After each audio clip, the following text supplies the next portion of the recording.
Welcome to the Baseface Network.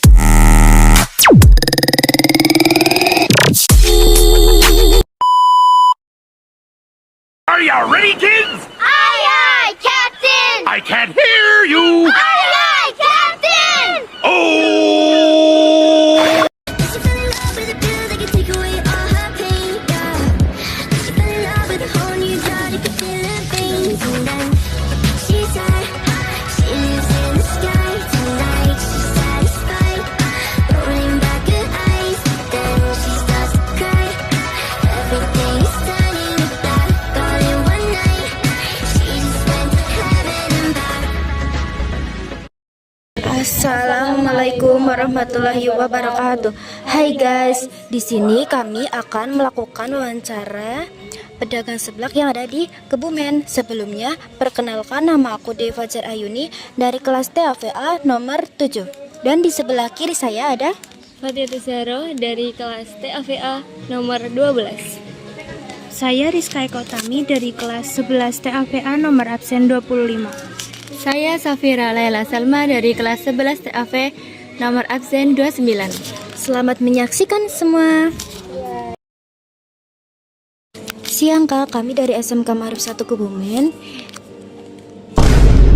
Ingin bertanya sedikit tentang usaha kakak sebelumnya.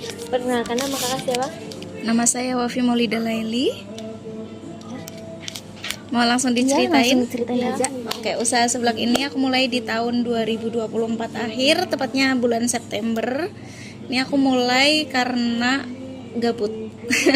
Tapi selain gabut, karena aku sendiri sandwich generation, jadi aku terpaksa harus bekerja ya. Bukan terpaksa lagi, emang kebutuhan untuk memenuhi kebutuhan diri sendiri. Dan juga ya tahu sendiri sandwich generation kayak gimana ya. Dan aku mulai merintis lewat tenda kecil, singkat cerita ya, lewat tenda kecil dengan suka dukanya dan akhirnya seperti ini. Terus alasan apa Kakak memilih usaha ini? Karena aku hobi masak ya, dan aku itu suka kuliner. Jadi aku mengikuti perkembangan zaman dan akhirnya aku memilih seblak. Gitu. Kapan usaha ini berdiri? Terus kapan kakak tuh merintisnya tuh gimana gitu? Kalau merintisnya sebenarnya aku itu kan kuliah ya, dulu di UMNU. Karena aku biaya sendiri, jadi aku jualan seblak di kos awalnya. Dan dari situ aku belajar dari tahun 2021, belajar sampai akhirnya di 2024 aku baru berani buat kasih seblak aku ke customer gitu. Apa ada tantangan terbesar yang kakak alami dalam membangun bisnis ini? Tantangan terbesar tentunya evaluasi rasa ya, yang dimana aku tuh harus terus belajar biar rasa aku bisa diterima di masyarakat, terutama anak sekolah, anak kuliahan, dan intinya customer gitu ya. Tantangannya aku tuh harus melakukan evaluasi setiap hari. Jadi misal kayak ada customer habis makan, aku tuh harus cepet-cepet lihat ini habis atau enggak. Atau kalau misal kalian lihat di konten aku awal, aku selalu tanya sama customer, rating dong sebelah kita itu berapa. Sebenarnya itu buat evaluasi aku juga. Terus tantangan kedua adalah cuaca, karena awal-awal merintis itu kita pakai tenda aja ya. Jadi sampai tendanya itu patah 2 kali gitu. Jadi emang benar-benar sebenarnya tantangannya cuma dari diri sendiri aja sih gitu. Dan gimana sih cara narik pelanggan agar pelanggan itu suka berkali-kali ke sini? Aku nggak tahu juga ya. Kalau kata customer aku sih kesini karena mungkin mbaknya yang selalu senyum, atau mungkin karena rasanya, atau ya intinya selera ya. Kalau misal soal rasa aku sih nggak bisa bilang seblak ini enak, kembali lagi ke selera gitu ya. Terus cara nariknya sekarang itu kan ada TikTok, jadi ya paling bikin VT kecil-kecilan atau apa. Atau sekarang kalau misal anak-anak itu biasanya kayak ngajakin temennya nggak sih buat kesini gitu. Dan alhamdulillah sampai sekarang 1 tahun berdiri, alhamdulillah udah ada ratusan bahkan sampai ribuan customer kesini. Kalau menjaga kualitas produknya sih? Untuk menjaga kualitas produk, aku kembali lagi ke awal ya, tadi ada yang di tantangannya, aku selalu evaluasi setiap hari. Jadi jangan bosen buat customer aku kalau lihat aku live sambil makan seblak aku sendiri, karena di situ aku selalu belajar lagi ini kurangnya di mana.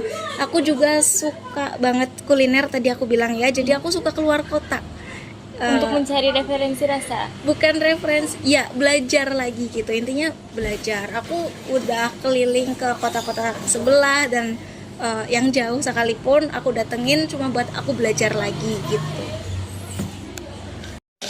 Siapa yang dapat menghadapi persaingan? Inovasi. Kalau inovasi sebenarnya untuk menghadapi persaingan kembali lagi ke mempertahankan rasa ya. Kalau sekarang bilang harga murah, di sini alhamdulillah kita udah bisa kasih harga yang bisa dibilang murah ya, bisa di bawah pasaran, tapi ya hampir sama gitu ya.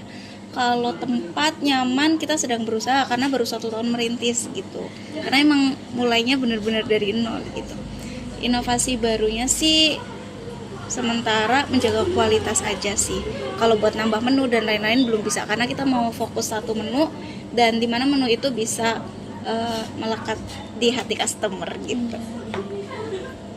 Gimana peran keluarga dalam mendukung usaha? Untuk keluarga sangat support ya, tentunya doa ya, intinya customer yang kesini itu adalah salah satu jawaban dari doa keluarga gitu. Apakah ada pengalaman yang berkesan? Pengalaman berkesan selama jualan? Ya. Pengalaman berkesan apa ya? Mungkin karena aku jujur aslinya introvert, tapi karena buka usaha ini jadi harus dipaksa ekstrovert ya. Jadi setiap hari yang seharusnya kita jualan dan harus happy sampai malam, kadang jam 12 siang atau jam 2 itu udah nggak mood gitu. Tapi itu tuh bikin aku jadi tambah semangat lagi, karena kembali lagi kita kan niatnya mencari uang. Dan juga nggak cuma itu sih, aku jadi punya banyak teman gitu walaupun aslinya introvert. Gitu. Ada lagi? Apa harapan kakak untuk kedepannya? Untuk kedepannya sih semoga aku selalu semangat ya, karena sekarang kalau udah nggak mood mending liburan gitu. Untuk kedepannya semoga aku bisa lebih baik lagi, bisa keluar kota, ke kota-kota lain lebih banyak lagi, biar aku bisa terus belajar, biar customer juga makin banyak gitu. Dan semoga nanti tambah besar ya. Amin. Terima kasih Kak sudah menjawab pertanyaan-pertanyaan dari kita. Sebelumnya mohon maaf jika ada tutur kata yang salah, mohon dimaafkan ya Kak. Ya, nggak ada salah kok. Ya. Sukses selalu ya.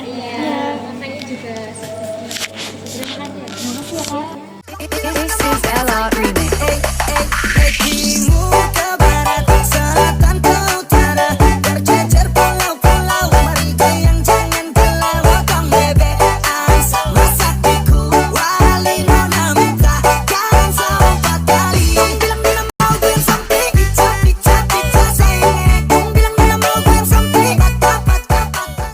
Jangan lupa mampir di sebelah wajan kita, lokasinya di belakang Trio Mall. Dadah.